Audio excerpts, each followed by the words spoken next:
Vous êtes bien sur So Many Bits et aujourd'hui on va vous présenter Endless Winter Paleo Americans. Donc c'est un jeu édité par Fantasia Games pour de 1 à 4 joueurs et qui a été un gros succès sur Kickstarter puisqu'il a rapporté plus de 760 000 € pour un petit peu moins de 12 000 contributeurs. Si vous avez loupé la campagne Kickstarter et que vous êtes intéressé par ce jeu à la fin de cette vidéo, sachez que il vous reste deux solutions pour obtenir Endless Winter. Premièrement, vous pouvez participer au Late Pledge. Alors le Late Pledge, qu'est-ce que c'est? C'est une post-campagne Kickstarter.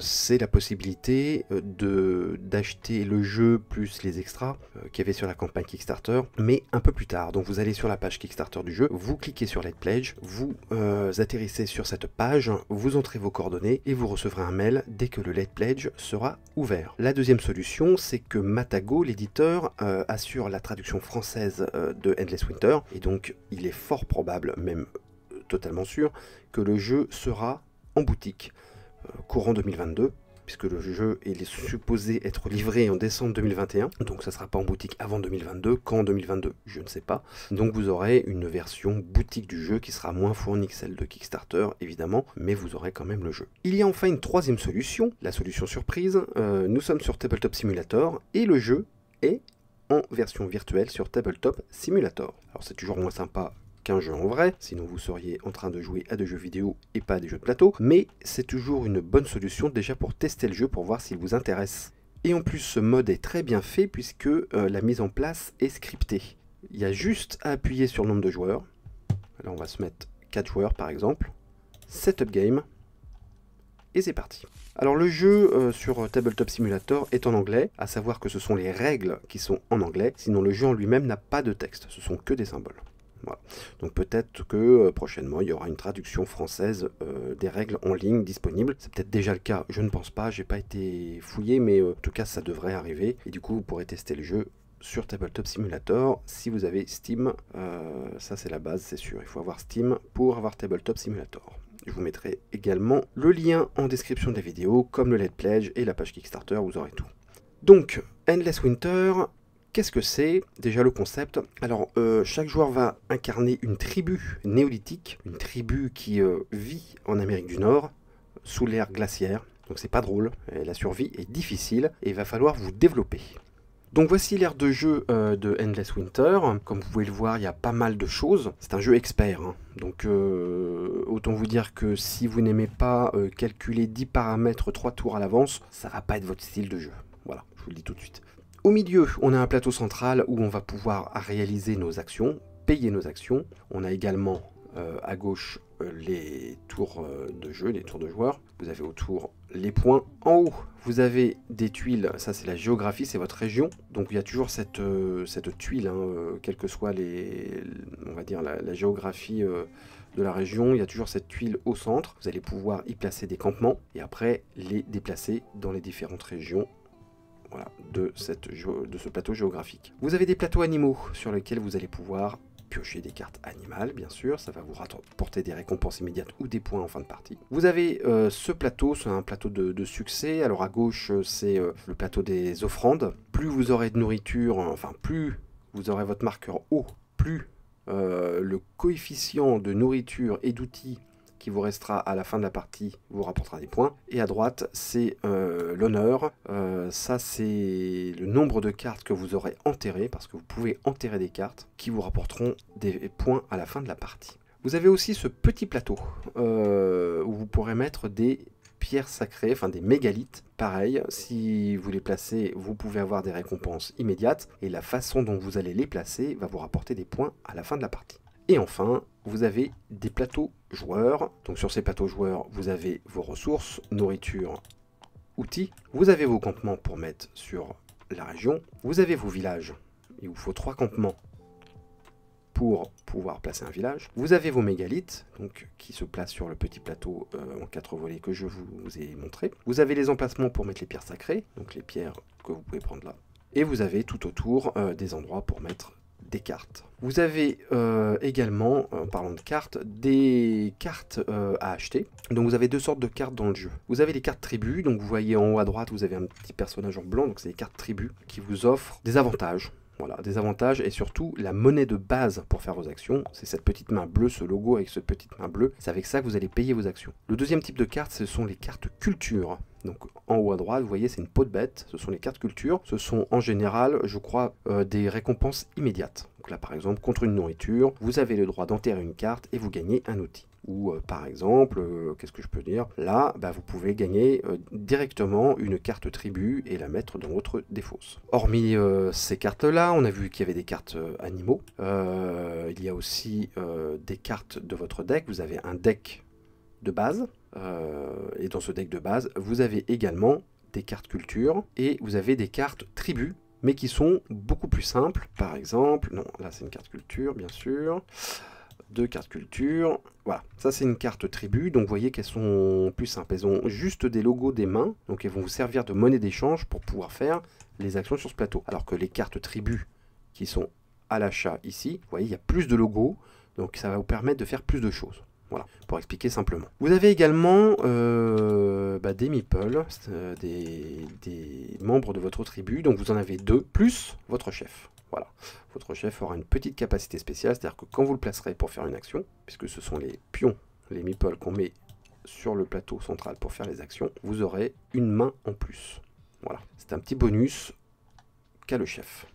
Alors, quelle est la structure du jeu Endless Winter? Donc, Endless Winter se joue en 4 générations. Vous avez le marqueur ici, donc 2, 3 et 4. Au bout de la 4e génération, le jeu est fini. Pas tout à fait, parce que comme vous le voyez, entre les générations, il y a ce petit signe là. Ce petit signe, c'est l'éclipse. Donc vous allez avoir une phase de joueurs, où les joueurs vont faire leurs actions, et ensuite vous allez avoir une phase d'éclipse, où on va calculer certaines choses, et où on va avoir des points et des récompenses. Donc ça va s'alterner. Phase de joueurs, phase éclipse, phase de joueurs, phase éclipse, phase de joueurs, et enfin la phase d'éclipse. C'est-à-dire qu'après la dernière phase de joueur, il y a quand même une phase éclipse, et ça peut avoir son importance parce qu'on peut grappiller pas mal de points lors de cette phase. Alors comment se constitue cette phase de joueur? Lors de votre phase, vous allez avoir droit de faire 2 actions principales. Première action, ça va être de jouer des cartes culture. Donc en début de partie, vous allez piocher 5 cartes. Ça va être votre main, ça c'est classique, en sachant que vous n'avez pas de limite de cartes au cours du jeu. Ça c'est très important. À chaque début de phase de joueur, vous allez piocher 5 cartes, que vous en ayez 0 ou 10 dans votre main. Voilà. Donc plus vous avez de cartes, plus vous avez de possibilités, et plus vous avez de monnaie d'échange pour faire les actions au milieu, évidemment. Donc comme je disais, la première action lors de la phase joueur, ça va être de jouer une carte culture ou pas. Vous n'êtes pas obligé. Vous pouvez jouer 0, 1 ou 2 cartes culture. Donc les cartes culture, comme on l'a vu tout à l'heure, ce sont ces cartes avec la peau de bête en haut à droite qui vont vous donner des bonus immédiats. Donc là par exemple, si je joue cette carte, je vais payer un outil pour placer un mégalithe. Ça c'est le petit symbole mégalithe. Donc il y a pas mal de petits symboles dans ce jeu, donc qui sont marqués évidemment à la fin des règles qui sont ici. Mais voilà, les apprendre, ça va être important. Alors j'espère qu'ils vont penser à mettre des petites aides de jeu. Alors il y en a des aides de jeu pour les phases qui sont là, mais ça serait bien s'ils pouvaient rajouter une carte avec toute la signification des symboles, parce que ça c'est toujours embêtant quand on est obligé de regarder dans le livre de règles. Au début, les premières parties, on ne les connaît pas toutes par cœur, et voilà, c'est mieux quand c'est sur une carte. Bon, ça c'est un petit détail, j'espère qu'ils le feront. Ces aides de jeu d'ailleurs au début, ça vous sert, ça c'est assez malin, vous les retournez, vous les distribuez à chaque joueur, vous les retournez, et vous avez vos récompenses de départ. Voilà, donc c'est un jeu asymétrique. Donc là par exemple, si j'avais choisi cette carte là pour le joueur rouge, j'aurais commencé avec une nourriture, un outil, une carte tribu évoluée on va dire, du début, donc celle-là en l'occurrence. Et j'avais droit à 2 cartes animaux, donc un mammouth et puis un rapace, voilà, que j'aurais placé sous mon plateau. Donc chaque joueur va avoir on va dire une fortune de départ différente. Donc on revient à notre phase de joueur, pardon. Donc vous pouvez jouer vos cartes culture jusqu'à 2, vous n'êtes pas obligé. Une fois que c'est fait, vous les mettez dans votre défausse. Voilà, par exemple j'ai joué celle-là, je la mets dans ma défausse, j'ai reculé mon outil de 1 et j'ai pu placer alors un mégalithe. Donc au début ils sont gris, ils sont pas de votre couleur, et vous le placez en haut sur ce plateau, comme on l'a vu tout à l'heure. Voilà. Donc là, comme c'est le premier mégalithe que je place, il n'y a pas de récompense immédiate. C'est après qu'il y a des récompenses quand vous les placez. Deuxième action possible, enfin possible, là obligatoire du coup, c'est de placer un des membres de la tribu sur le plateau action. Donc comme on l'a vu tout à l'heure, vous avez 4 familles d'actions, Initiate, Develop, Migrate, Hunt. Évidemment, ça va être pour des actions différentes. Donc l'action Initiate va vous permettre, entre autres, de piocher des cartes tribus, un peu plus évoluées. La carte Develop va vous permettre d'acheter des cartes culture. Ces cartes culture, il y en a 2 paquets, parce que au milieu du jeu, vous voyez ce petit signe là, ça veut dire qu'on remplace le deck de cartes culture de l'ère 1 par l'ère 2, voilà, qui sont en dessous là, qui sont un peu plus évoluées, un peu plus puissantes. Dans l'action Migrate, vous pouvez placer un village ou déplacer un village, voilà, donc vous pouvez placer un village ici, sur cette case, et après le déplacer sur une case adjacente. Et enfin, l'action Hunt, l'action chasse, vous pouvez, sur cette première action, soit prendre une carte du deck des animaux et le mettre sur le board, jusqu'à temps que ça soit plein, hein. Vous pouvez en mettre 2, mais là vous pouvez en mettre qu'une parce qu'il n'y a plus qu'une place, ou vous pouvez prendre une des cartes animaux disponibles sur le plateau. Alors il n'y a pas que ça sur les actions, parce que comme vous voyez, il y a une colonne d'actions. Donc, quand vous placez un meeple, un membre de la tribu, vous le placez là, et vous pouvez faire la première action. Par exemple, comme on l'a vu, payer 2 mains pour prendre une carte tribu. Vous pouvez le faire autant de fois que vous voulez, c'est pour ça qu'il y a ce petit signe infini. Bon là, il y a une petite règle pour les cartes tribus, là c'est pour ça qu'il y a ce petit signe différent, c'est que vous ne pouvez pas prendre 2 fois la même carte. Mais sinon, vous pouvez prendre, si vous avez de quoi payer 4 cartes, vous pouvez prendre en une seule action les 4 cartes. Bon, il faut quand même beaucoup de mains pour pouvoir se les payer, mais techniquement on peut le faire. Mais c'est pas fini en fait.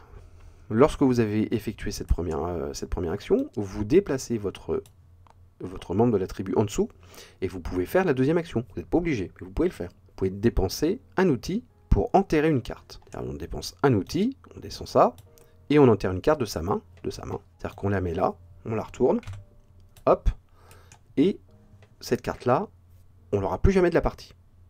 Voilà, on ne peut plus s'en servir. Par contre, elle va nous servir à avoir des points en fin de partie. Voilà, grâce à ce tableau. Hein, comme je l'ai expliqué tout à l'heure, plus vous êtes haut sur ce tableau et plus vous avez de cartes enterrées, plus vous gagnez des points. Donc c'est à réfléchir. Voilà, c'est à réfléchir. Vous avez moins de cartes après dans votre deck et dans votre main, mais vous avez des points assurés à la fin, si vous réussissez à monter ça. Voilà. Et enfin, troisième action, parce qu'il y a 3 actions. Là, c'est une action simple. Vous gagnez une idole sacrée. Alors, les idoles sacrées, c'est ici.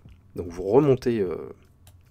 vous montez votre curseur soit sur le tableau de gauche, le de droite ou le tableau de gauche, peu importe, l'un des deux. C'est au choix, ça dépend ce qui vous arrange. Si vous pensez que vous allez avoir beaucoup de nourriture et d'outils à la fin, vaut mieux monter ça. Si vous voulez enterrer beaucoup de cartes au cours de la partie, vaut mieux monter ça. Alors là, ça va être la seule interaction entre les joueurs. C'est un jeu assez, solitaire, même quand on est à plusieurs. C'est qu'on construit un peu sa tribu dans son coin. Il n'y a pas vraiment de vacherie à faire aux adversaires. Il n'y a pas beaucoup d'interaction. Ça, c'est si vous aimez beaucoup l'interaction, le conflit avec les autres joueurs, c'est pas trop le cas sur ce jeu. À part cette action-là, puisque lorsque un membre d'une tribu arrive sur cette troisième action, et qu'un membre d'une autre tribu veut faire la même action ensuite, il n'aura pas les bénéfices de cette troisième action. Voilà, il pourra faire les 2 premières, mais quand il arrive en bas, il n'aura pas les bénéfices de la troisième action, parce que la case est déjà remplie par un premier joueur. Voilà, c'est la seule, on va dire, la seule contrainte, la seule petite vacherie que vous pouvez faire à un adversaire, c'est l'empêcher de faire cette troisième action. Alors on a dit qu'on pouvait payer les actions là avec les mains bleues, et les mains bleues on les retrouve sur les cartes évidemment, sur vos cartes tribus. Vous voyez en bas à gauche, vous avez des mains, là vous en avez 2, là vous en avez une. Donc quand vous placez un membre de votre tribu, par exemple là vous avez besoin de 2 mains pour avoir une carte, vous pouvez payer 2 mains. Vous mettez votre carte ici, vous ne les défaussez pas tout de suite, vous mettez ici, et donc voilà, vous avez de quoi payer une carte tribu. Et par exemple, je vais prendre celle-là, tiens. Elle a l'air bien, hop, et on la met dans sa main, parce que quand la carte est pleine comme ça, vous la mettez directement dans votre main. Si elle était barrée, enfin déchirée, si vous avez le symbole déchiré, c'est que vous la mettez dans votre défausse. Alors ces 2 actions, donc jouer une carte culture et placer un membre de la tribu pour faire une des 4 grandes actions, vous allez le faire 3 fois au cours d'une phase joueur. C'est-à-dire que le joueur rouge va faire ses 2 actions, le joueur violet va faire ses 2 actions, etc., etc. Et une fois que le joueur vert aura joué ses cartes culture ou non, et une fois qu'il a placé son meeple, et ben vous recommencez. Jusqu'à temps que vous ayez plus de membres de la tribu. Voilà, c'est pour ça qu'il y en a 3. C'est qu'à chaque phase joueur, vous jouez 3 fois, vous faites 3 tours. Une fois qu'on a fait les 3 tours, et ben on passe à la phase éclipse. Alors à quoi ça sert la phase éclipse? Principalement la phase éclipse, ça sert à changer l'ordre des joueurs. Ça permet de devenir premier joueur ou deuxième joueur, etc. Et de gagner les récompenses qui est à côté. Comment on fait la phase éclipse? Alors, lors de la phase éclipse, les joueurs ont la possibilité de mettre des cartes au-dessus de l'encart éclipse. Voilà, donc ça sert à rien, je vais vous expliquer pourquoi. Donc la phase éclipse sur le plateau de joueurs, il est là. Donc j'aurais pu, à la place de mettre un membre de la tribu pour faire une action, j'aurais pu le mettre là. Voilà, ça c'était une autre possibilité. Les 2 endroits où vous pouvez mettre vos membres de la tribu, c'est sur le plateau pour faire les actions, ou sur le plateau joueur pour vous donner un bonus pour la phase éclipse. Parce que lors de la phase éclipse, on va compter le nombre de mains que vous avez donc sur ce plateau si vous avez mis un membre de la tribu, et sur les cartes que vous avez mis pour faire l'éclipse. Alors là, vous me dites pourquoi on ne met pas toutes les cartes, absolument toutes les cartes, pour avoir le plus de mains bleues possible, gagner la phase éclipse et devenir le premier joueur. Parce que toutes les cartes que vous avez utilisées pour la phase éclipse, elles vont dans la défausse. Vous ne les avez pas pour la prochaine génération. Voilà, vous repêchez 5 cartes à gauche, mais toutes les cartes que vous avez utilisées pour la phase éclipse, bah, elles sont là, elles ne sont pas perdues, parce que quand la pioche de gauche évidemment est vide, on reprend la défausse, on la remélange, mais en tout cas vous ne l'avez pas pour le prochain tour. Donc ça peut être embêtant pour certaines cartes. Donc des fois c'est un vrai dilemme. Et donc en plus de passer, donc celui qui a le plus de mains bleues passe premier joueur, etc. Mais en plus vous avez des petits bonus lors de cette phase éclipse. Vous avez des petits bonus quand vous êtes un peu plus avancé dans le jeu, pas au début. Parce que au fur et à mesure que vous allez dégager des choses, alors pas sur les camps, mais sur les villages par exemple, voilà. Vous voyez, lorsque vous avez un village sur la carte là-haut, et qu'on est à la phase éclipse, et ben vous gagnez le bonus qu'il y a là. Donc là, c'est prendre une carte du deck et la mettre dans sa main. Vous en avez aussi en dessous les mégalithes. Voilà. Donc là, par exemple, à la phase éclipse, si ça s'était découvert, j'aurais pu monter d'un cran sur un des deux tableaux. Voilà, donc vous avez des bonus comme ça. De même, sur le plateau de la région, là où on a le plus d'influence, c'est-à-dire où on a le plus de camps et de villages, et ben, vous gagnez le bonus qu'il y a derrière le petit signe éclipse. Donc si par exemple vous avez le plus d'influence sur cette belle cascade, et ben vous gagnez un point de victoire directement. Voilà, lors de la phase éclipse. Donc vous montez, hop, votre cran d'un point. Donc la phase éclipse, c'est assez important. C'est pas juste pour passer premier joueur. Ça permet aussi de gagner des points, quoi. Voilà, donc une fois que la phase éclipse est terminée, on recommence un nouveau tour, une nouvelle génération. Donc il y a une petite phase de préparation, donc on remplit le tableau animaux, donc c'est le nombre d'animaux, c'est le nombre de joueurs plus 1, donc là c'est 5, donc s'il en restait plus que 2, il aurait fallu en mettre 3 de plus. C'est remettre des cartes culture, mettre un jeton sur les cartes culture qui restaient. Ça, c'est une petite réduction pour nous inciter à acheter les cartes culture qui sont restées sur le tapis le tour d'avant. Donc vous mettez ce petit token, ça vous coûte un de moins et vous remplacez les emplacements vides par d'autres cartes culture. Vous avez, il faut reprendre 5 cartes aussi, ça c'est le début de la phase de joueur. Et c'est reparti, 3 tours chacun.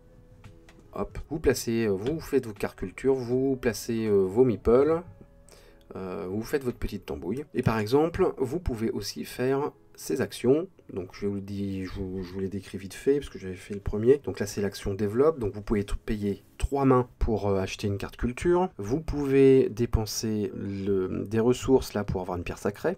Donc les ressources, pourquoi il y a un petit point d'interrogation, c'est parce que c'est marqué là en fait, ça dépend où vous en êtes. Vous voyez la première pierre que vous mettez, ça vous coûte une nourriture et un outil. La deuxième c'est une nourriture, 2 outils, puis il y a des petites récompenses là, hein. Vous voyez le premier vous pouvez enterrer une carte, le deuxième vous pouvez prendre une carte tribu que vous mettez dans votre défausse parce qu'elle est déchirée. Et la troisième pierre, vous gagnez une carte culture, une carte tribu pardon, que vous mettez dans votre main directement. Et la troisième action, c'est prendre une carte de votre main une carte de votre deck que vous mettez dans votre main main, vous gagnez un outil. La carte Migrate, donc là, première action, vous pouvez placer un village là-dessus, un campement là-dessus. Vous pouvez déplacer ce campement sur une case adjacente. Deuxième action, vous pouvez dépenser 3 nourritures pour remplacer 3 villages qui sont adjacents, sans compter la case de départ. Hein. Faut 3 villages par exemple, si vous avez 3 villages ici, voilà, et ben vous pouvez remplacer ces 3 campements par, je dis village à chaque fois, excusez-moi, hein. C'est des campements, ça, ce sont des campements. Voilà, vous pouvez remplacer ces 3 campements par un village que vous placez au milieu. Et donc les villages, ça rapporte 2 points d'influence au lieu d'un, mais sur les 3 régions. Donc c'est très intéressant, et en plus, plus vous découvrez vos villages, plus vous avez des récompenses lors de la phase éclipse. Tout cela est très bien calibré, très bien pensé. Dernière action, vous pouvez encore placer un campement et en déplacer un. Donc là, vous pouvez vraiment vous étendre hein, en faisant cette action. Et enfin, dernière action, l'action de la chasse. Donc, vous pouvez payer une main donc pour remplir, hein, pour mettre 2 cartes sur le plateau animaux. Vous pouvez payer 2 mains pour prendre un animal du board. La deuxième action, ça va être d'incliner une carte. Donc comme je vous l'ai dit tout à l'heure, si vous inclinez cette carte par exemple, vous gagnez 5 nourritures de suite. Mais par contre, les points à la fin ne comptent plus. Toutes les cartes animaux inclinés ne comptent pas à la fin pour les séries d'animaux qui vous rapportent des points. Ça faut le savoir. Et dernière action, vous pouvez piocher au hasard une carte. Enfin au hasard. La première carte de la pioche, vous savez pas ce que c'est. Voilà, donc ça c'est pour vous indiquer les 4 séries d'actions principales. Donc comment on compte, qu'est-ce qui fait des points à la fin du jeu en fait. Donc vous avez les pierres sacrées.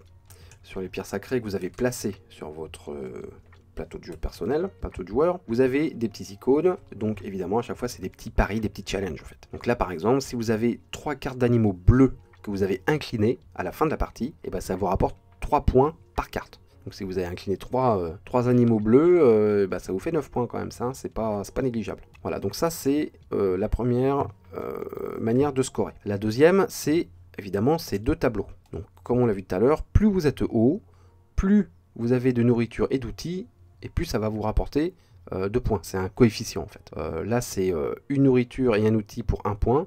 Là, c'est divisé par 2, là, c'est divisé par 3, là, c'est divisé par 4. Donc, c'est quand même très intéressant. Là, c'est le nombre de cartes enterrées. Là, on se réfère à ce tableau en haut. Donc, par exemple, si vous êtes le plus haut sur ce tableau et que vous avez 6 cartes ou plus d'enterrées au cours de la partie, bah, ça vous fait 15 points quand même. Donc, ça vaut le coup. Troisième score, c'est... quatrième, pardon, score Offering Track et Honor Track. Ce sont les deux tableaux qu'on a vus là. Les Tribes and Culture Cards. Donc, sur les cartes elles-mêmes, il y a des points de victoire. Vous pouvez le voir, là, il y a 1 point, par exemple, à gauche du titre. Donc, et puis il y a des cartes avec 2 points. Là par exemple c'est une carte à 2 points. Donc ça vous calculez toutes vos cartes aussi. Ensuite, vous allez calculer vos cartes d'animaux. Alors les cartes d'animaux, c'est les séries, je crois que je vous l'ai dit tout à l'heure. Plus vous avez une série du même animal, alors pas incliné, hein, sinon ça compte pas, mais si elle reste debout, plus vous avez une série de mêmes animaux, et ben plus vous avez de points. Là par exemple, si j'avais 2 animaux comme ça, et ben ça me rapporte 2 fois 3 points, donc 6 points. Et enfin, dernière manière de scorer, ce sont les mégalithes, et ça c'est un petit peu subtil. Les mégalithes, je vous ai dit que vous les placiez pour avoir des récompenses immédiates, mais vous pouvez également, au cours du jeu, les placer sur des mégalithes qui étaient déjà sur le plateau, c'est-à-dire faire une double couche, et vous pouvez même faire un 3e étage, si vous voulez. Alors ça là je l'ai mal placé, bon, ça y est, c'est le bordel, désolé. Ça arrive, vous pouvez me faire un 3e étage. Et en fait, vous allez multiplier les mégalithes qui sont sur l'étage 2 et 3 avec les mégalithes qui sont en dessous. Donc vous pouvez vraiment faire beaucoup de points comme ça. Donc il y a beaucoup moyen de scorer et beaucoup de manières différentes. Chacun, en fait, dans ce jeu, va faire son chemin. Et évidemment, le choix des cartes tribus sont très importantes puisque... selon les cartes tribus, vous voyez, vous avez des bonus sur les actions. Par exemple, sur cette carte tribu, si vous faites l'action Initiate, vous avez une main en plus. Voilà. Donc, si vous avez choisi, par exemple, je reprends l'exemple des animaux, mais si votre stratégie c'est d'avoir le plus d'animaux possible à la fin, parce que vous voulez faire vraiment beaucoup de points avec ça, ça serait bien d'avoir une carte tribu, enfin une ou plusieurs, qui vous permettent d'avoir une réduction sur les actions de chasse. Voilà, comme ça vous permet d'obtenir plus d'animaux. Parce qu'il faut se souvenir que ces actions-là, on peut les faire autant de fois qu'on veut. Hein. Du moment qu'on a la monnaie d'échange, on peut la faire plusieurs fois de suite dans le même tour. Donc voilà, c'est tout un équilibre subtil. Je trouve que le jeu est vraiment bien pensé dans ses moindres détails. Et il y a cette phase éclipse aussi qui est très très intéressante, qui permet de scorer, de changer, enfin de faire des petits twists sur les points. Donc c'est vraiment un jeu que j'attends de pied ferme. En tout cas, je suis vraiment impatient. Il va falloir être un peu patient parce qu'il va pas être livré au bout de... Il va être livré dans plus d'un an. Mais en tout cas, c'est un jeu qui est très très intéressant, que j'ai backé personnellement. Voilà. Et en plus, il y a des petites extensions qui sont pas dans la démo de Tabletop Simulator, qui seront très intéressantes d'ajouter au jeu de base, pour ajouter du piquant et du piment au jeu. Voilà, comme je vous l'ai dit au début de la vidéo, si ce jeu vous intéresse, je vous laisse tous les liens en description. J'espère que cette vidéo vous a plu. N'hésitez pas à vous abonner. Si vous voulez être notifié des nouvelles vidéos, activez la cloche. N'hésitez pas à commenter. Qu'est-ce que vous pensez de ce jeu? Est-ce que ça vous inspire? Est-ce que ça vous inspire pas? Et bien, je vous dis à très vite. Ciao.